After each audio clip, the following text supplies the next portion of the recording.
Bismillahirrahmanirrahim. Assalamualaikum warahmatullahi wabarakatuh. Selamat bergabung kembali kepada seluruh siswa semuanya. Alhamdulillah, semoga hari ini kita selalu diberikan kesehatan oleh Allah Subhanahu wa Ta'ala, sehingga dapat menjalankan aktivitas kita sehari-hari dan dapat melanjutkan materi pembelajaran secara daring. Pada pertemuan kali ini kita melanjutkan materi pada bab 2 yang lalu, di mana pada bab 2 yang lalu bagian A kita membahas tentang hakikat perlindungan dan penegakan HAM. Pada pertemuan kali ini kita akan membahas tentang peranan lembaga penegak hukum dalam menjamin keadilan dan kedamaian. Materi ini mencakup ada 4 cakupan. Yang pertama, pengertian keadilan. Yang kedua, macam-macam keadilan. Yang ketiga, jaminan keadilan dalam kehidupan berbangsa dan bernegara. Yang keempat, peranan lembaga penegak hukum. Materi ini dapat disimak di dalam buku paket PPKN kelas 12 yang diterbitkan oleh Kemendikbud revisi 2018, dan buku penunjangnya adalah buku modul PPKN kelas 12 yang diterbitkan oleh CP Grahadi. Yang pertama, kita akan membahas pengertian keadilan. Keadilan adalah suatu hal yang berkenaan pada sikap dan suatu tindakan dalam hubungan antar manusia yang berisikan sebuah tuntunan agar sesamanya bisa memperlakukan sesuai dengan hak dan kewajiban. Kemudian, pengertian keadilan menurut para ahli. Yang pertama, menurut Socrates. Socrates mengatakan, keadilan adalah tercipta apabila setiap warga negara sudah merasakan bahwa pemerintah telah melaksanakan tugasnya dengan baik. Kemudian, pengertian keadilan menurut John Rawls. John Rawls mengatakan bahwa keadilan adalah jaminan stabilitas hidup manusia dan keseimbangan antara kehidupan pribadi dan kehidupan bersama. Beliau juga menekankan pada keadilan sosial. Kemudian yang ketiga adalah keadilan menurut Aristoteles. Aristoteles mengatakan keadilan adalah tindakan yang memberikan sesuatu kepada orang yang memang menjadi haknya. Artinya, keadilan adalah kelayakan dalam tindakan manusia, yaitu titik tengah antara kedua ujung ekstrim, yaitu tidak berat sebelah dan tidak memihak. Kemudian yang keempat adalah menurut Thomas Hobbes. Thomas Hobbes mengatakan keadilan adalah sebuah keadaan di mana ada suatu perjanjian yang kemudian isi perjanjian tersebut tidak dijalankan sesuai dengan aturan yang berlaku tanpa berat sebelah. Kemudian, pengertian keadilan menurut Plato. Plato mengatakan keadilan adalah sesuatu hal yang berada di luar kemampuan manusia, biasa yang bersumber berasal dari perubahan dalam masyarakat. Artinya bahwa keadilan ini untuk mewujudkan keadilan masyarakat harus dikembalikan pada struktur aslinya. Kemudian kita lanjutkan lagi. Macam-macam keadilan. Yang pertama, keadilan menurut Aristoteles. Aristoteles membagikan ada 5 keadilan. Yang pertama, keadilan distributif, yaitu keadilan yang berhubungan dengan distribusi jasa dan kemakmuran menurut kerja dan kemampuan.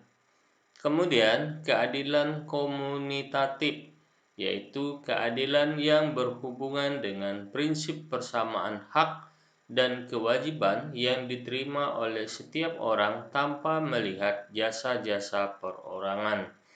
Kemudian yang ketiga, keadilan kodrat alam, yaitu keadilan yang bersumber dari hukum alam.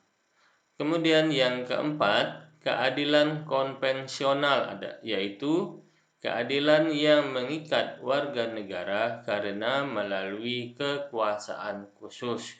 Yang kelima, keadilan menurut teori perbaikan, yaitu keadilan yang didasarkan pada upaya seseorang untuk memulihkan nama baik orang lain yang telah tercemar. Kemudian keadilan menurut Plato. Plato membagikan ada dua keadilan. Yang pertama, keadilan moral, yaitu suatu perbuatan yang dapat dikatakan adil secara moral apabila telah mampu memberikan perlakuan yang seimbang atau selaras antara hak dan kewajiban. Kemudian keadilan prosedural, yaitu suatu perbuatan dikatakan adil jika seseorang telah mampu melaksanakan perbuatannya adil berdasarkan tata cara yang telah ditetapkan. Kemudian keadilan menurut Profesor Dr. Notonegoro SH. Beliau membagikan ada 5 keadilan yang disebut dengan keadilan legalitas. Yang pertama adalah keadilan distributif, yaitu suatu kebijakan tingkah laku masyarakat dan alat penguasanya untuk selalu membagikan segala kenikmatan dan beban bersama. Kemudian keadilan komunitatif, yaitu suatu kebijakan tingkah laku manusia untuk selalu memberi kepada sesamanya, suatu yang menjadi hak orang lain atau sesuatu yang sudah semestinya diterima oleh pihak lain.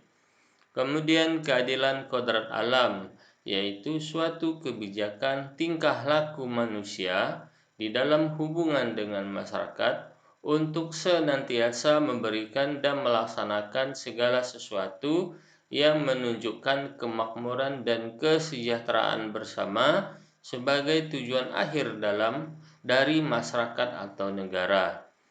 Kemudian keadilan konvensional, yaitu keadilan yang mengikat warga negara, sebab keadilan ini didekatkan melalui kekuasaan. Kemudian yang kelima adalah keadilan legalitas atau keadilan hukum, yaitu mengatur hubungan antara anggota dan kesatuannya untuk bersama-sama selaras dengan kedudukan dan fungsi untuk mencapai kesejahteraan umum. Kemudian jaminan keadilan dalam kehidupan berbangsa dan bernegara. Yang pertama adalah di dalam Pancasila, yaitu sila kedua, yaitu dengan bunyi kemanusiaan yang adil dan beradab. Yang kedua adalah sila kelima, yaitu keadilan sosial bagi seluruh rakyat Indonesia. Kemudian jaminan keadilan juga tertuang di dalam pembukaan Undang-Undang Dasar 1945. Yang pertama adalah alinea pertama, yaitu kemerdekaan adalah hak segala bangsa. Alinea tersebut memberi gambaran bahwa negara mengakui hak asasi manusia berupa kebebasan dari segala tekanan diri pihak manapun. Kemudian alinea kedua mengatakan bahwa negara juga memberi jaminan keadilan dalam bentuk pelaksanaan hak asasi warga negara dalam bidang politik dan ekonomi. Kemudian alinea keempat yaitu bersyarat ke dalam pengakuan terhadap hak-hak dasar manusia dalam bidang ekonomi, sosial, budaya, dan hukum. negara menjamin semua pelaksanaan hak-hak warga negara tersebut. Kemudian, jaminan keadilan di dalam batang tubuh Undang-Undang Dasar 1945 yang pertama, pasal 27, yaitu pasal yang mengatur tentang bidang hukum dan pemerintahan. Kemudian pasal 28A sampai J, yaitu yang mengatur tentang hak asasi manusia. Kemudian pasal 31 dan 32 mengatur tentang pendidikan dan kebudayaan. Kemudian pasal 33 dan 34 yaitu mengatur tentang kesejahteraan sosial. Kemudian jaminan keadilan juga tertuang di dalam Perundang-undangan Negara Republik Indonesia. Yang pertama, Undang-Undang Nomor 39 Tahun 99 tentang Hak Asasi Manusia. Kemudian Undang-Undang Nomor 31 Tahun 1999 tentang Pemberantasan Tindakan Korupsi. Kemudian Undang-Undang Nomor 26 Tahun 2000 tentang Pengadilan HAM. Kemudian Undang-Undang Nomor 3 Tahun 2003 tentang Pertahanan Negara. Kemudian Undang-Undang Nomor 20 Tahun 2003 tentang Sistem Pendidikan Nasional dan Undang-Undang Nomor 4 Tahun 2004 tentang Kekuasaan Kehakiman. Kemudian kita lanjutkan kembali, yaitu peranan lembaga penegakan hukum. Yang pertama adalah peranan Kepolisian Republik Indonesia dalam penegakan hukum. Ada 12. Yang pertama, melakukan penangkapan, penahanan, penggeledahan, dan penyitaan. Kemudian melarang setiap orang meninggalkan atau memasuki tempat kejadian perkara untuk kepentingan penyidikan. Yang ketiga, membawa dan menghadapkan orang kepada penyidik dan dalam rangka penyidikan. Kemudian yang keempat, menyuruh berhenti orang yang dicurigai dan menanyakan serta memeriksakan tanda pengenal diri. Kemudian melakukan pemeriksaan dan penyitaan surat, memanggil orang untuk didengar dan diperiksa sebagai tersangka atau saksi. Kemudian yang ketujuh, mendatangkan orang ahli yang diperlukan dalam hubungannya dengan pemeriksaan perkara. Kemudian yang 9, mengadakan penghentian penyidikan. Kemudian yang ke-9, menyerahkan berkas perkara kepada penuntut umum. Kemudian yang 10, mengajukan permintaan secara langsung kepada pejabat imigrasi yang berwenang di tempat pemeriksaan imigrasi dalam keadaan mendesak atau mendadak untuk mencegah atau menangkal orang yang disangka melakukan tindakan pidana. Kemudian memberikan petunjuk dan bantuan penyidikan kepada penyidik pegawai negeri sipil serta menerima hasil penyidikan penyidik pegawai negeri sipil untuk diserahkan kepada penuntut umum. Yang ke-12, mengadakan tindakan lain menurut hukum yang bertanggung jawab seperti tidak bertentangan dengan suatu aturan hukum, selaras dengan kewajiban hukum yang mengharuskan tindakan tersebut dilakukan. Kemudian harus patuh, masuk akal, dan termasuk dalam lingkungan jabatannya. Kemudian pertimbangkan yang layak berdasarkan keadaan, memaksa dan menghormati hak asasi manusia. Kemudian peranan Kejaksaan Negara Republik Indonesia. Yang pertama, dalam bidang pidana, melakukan penuntutan. Yang kedua, melaksanakan penuntutan hakim dan putusan pengadilan yang telah memperoleh kekuatan hukum tetap. Kemudian melakukan pengawasan terhadap pelaksanaan putusan pidana bersyarat, putusan pidana pengawasan, dan keputusan lepas bersyarat. Yang keempat, melakukan penyidikan terhadap tindakan pidana tertentu berdasarkan undang-undang. Yang kelima, melengkapi berkas perkara tertentu dan untuk dapat melakukan pemeriksaan tambahan sebelum dilimpahkan ke pengadilan yang dalam pelaksanaannya dikoordinasi dengan penyidik. Kemudian peranan kejaksaan dalam bidang perdata dan tata usaha negara, yaitu Kekuasaan khusus dapat bertindak baik di dalam maupun di luar pengadilan untuk dan atas nama negara. Kemudian, peranan kejaksaan dalam bidang ketertiban dan ketentraman umum. Yang pertama, meningkatkan kesadaran hukum masyarakat. Yang kedua, pengamanan kebijakan penegakan hukum. Yang ketiga, pengawasan beredarnya barang cetakan. Yang keempat, pengawasan aliran kepercayaan yang dapat membahayakan masyarakat dan negara. Yang kelima, pencegahan penyalahgunaan dan atau penodaan agama. Yang keenam, penelitian dan pengembangan hukum serta statistik kriminal. Peranan hakim sebagai pelaksanaan kekuasaan kehakiman.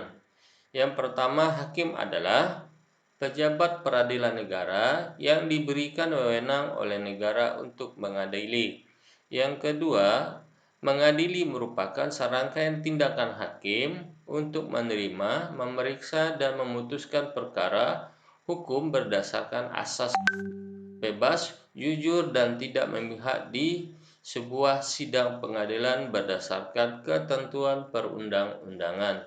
Yang ketiga, hakim diberi kekuasaan yang merdeka untuk menyelenggarakan peradilan. Kemudian peranan lainnya adalah advokat dalam penegakan hukum. Yang pertama, memberi konsultasi hukum dan bantuan hukum, menjalankan kekuasaan, mewakili, membela, mendampingi, dan melaksanakan tindakan hukum. Yang kedua, melalui jasa hukum yang diberikan, advokat menjalankan tugas profesi demi tegaknya keadilan berdasarkan hukum, kepentingan masyarakat, dan pencari keadilan. Yang ketiga, usaha memberdayakan masyarakat dalam menyadari hak-hak fundamental mereka di dalam bidang hukum. Kemudian peranan pemberantasan korupsi atau kita sebut dengan KPK.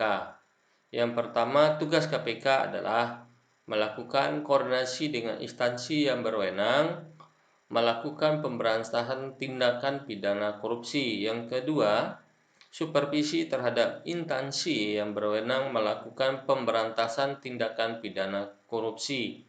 Yang ketiga, melakukan penyidikan dan penuntutan terhadap tindakan pidana korupsi. Yang keempat, melakukan tindakan-tindakan pencegahan tindakan pidana korupsi. Yang kelima, melakukan monitor terhadap penyelenggaraan pemerintah negara. Kemudian, wewenang KPK melakukan koordinasi penyidikan dan penuntutan tindakan pidana korupsi. Yang kedua, menetapkan sistem pelaporan dalam kegiatan pemberantasan tindakan pidana korupsi. Yang ketiga, meminta informasi tentang kegiatan pemberantasan tindakan pidana korupsi kepada instansi terkait. Yang keempat, melaksanakan dengan dengar pendapat atau pertemuan dengan instansi yang berwenang melakukan pemberantasan tindakan korupsi. Yang kelima, meminta laporan instansi terkait pencegahan tindakan pidana korupsi. Asas KPK. KPK mempunyai 5 asas. Yang pertama, kepastian hukum, yaitu asas dalam negara hukum yang mengutamakan landasan peraturan perundang-undangan, kepatutan, dan keadilan dalam setiap kebijakan menjalankan tugas dan wewenang KPK. Kemudian asas keterbukaan, yaitu asas yang membuka diri terhadap hak masyarakat untuk memperoleh informasi yang benar, jujur, dan tidak diskriminatif tentang kinerja KPK dalam menjalankan tugas dan fungsinya. Kemudian tugas akuntabilitas, yakni asas yang menentukan bahwa setiap kegiatan dan akhir kegiatan KPK harus dapat dipertanggungjawabkan kepada masyarakat atau rakyat sebagai pemegang kedaulatan tertinggi negara sesuai dengan peraturan perundang-undangan yang berlaku. Kemudian yang keempat, kepentingan umum, yakni asas yang mendahulukan kesejahteraan umum dengan cara yang aspiratif, akomodatif, dan selektif. Yang terakhir, asas proporsionalitas, yakni asas yang mengutamakan keseimbangan antara tugas, wewenang, tanggung jawab, dan kewajiban.